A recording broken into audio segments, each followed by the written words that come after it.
तो आप मोबाइल में दूसरी चीज देखने की बजाय इसमें आप दिलचस्पी पैदा कर सकते हैं और मोबाइल के जरिए से आप जो है तो और अच्छा हुनर अपने अंदर इसके जरिए ला सकते हैं दूसरी बजाय दूसरी चीजें देखने की।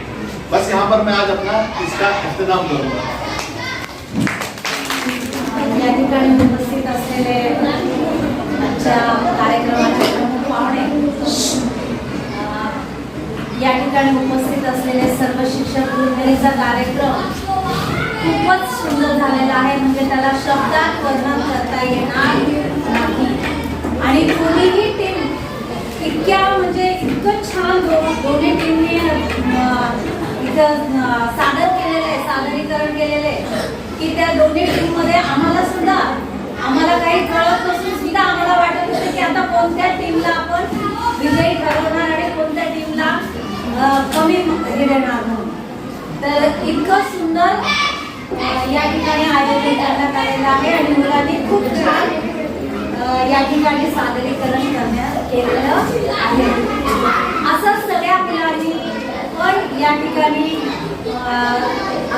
असेच उर्दूचे वेगवेगळे कार्यक्रम घेण्यात यावे आणि असंच सगळ्यांना प्रोत्साहन देण्यात यावं।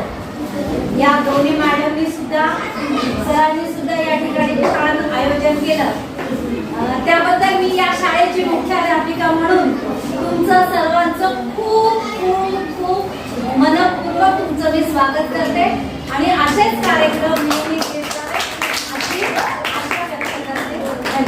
जय महाराज। आज का जो शेरो शायरी का प्रोग्राम हो गया, मैंने पहले भी कहा और अभी भी मैं कहती हूँ मुझे खुद को बहुत सी शेरो शायरी आती ही नहीं, क्योंकि जो आपके प्रोनाउंसिएशन होते हैं वो हमारे में नहीं आते। तो आपकी शेरो शायरी सुनकर मुझे भी इतनी उम्मीद लगी है कि मैं भी अब आगे चल के अभी शेरो शायरी सीखूँ और आप जैसा बोलने का प्रयास करूँ। दूसरी बात, जो आज का जो प्रोग्राम था उसका जो पूरा ऑर्गेनाइजेशन शुरू से लेके एंड तक बहुत ही अच्छा किया गया, यानी कि डिसिप्लिन हो, शेरो शायरी बोलने का वो जो तरीका हो, या फिर ये सब जो अरेंजमेंट किए गए हैं जो जिन टीचर्स ने, वो उन सब का मैं अपने दिलो तरफ से क्या कांग्रेस करती हूँ, मुबारकबाद देती हूँ।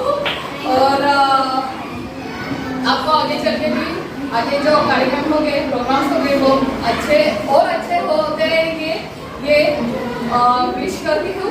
और जो एक मेरा फैसल खान जो स्टूडेंट था बनेवाड़ी स्कूल में, मैंने उसे ऐसे ही पूछा था कि उसने मुझे पूछा, वो मुझे अभी भी कॉल करता रहता है और तो वो मुझे पूछता रहता मैडम कैसी हो आप वगैरह।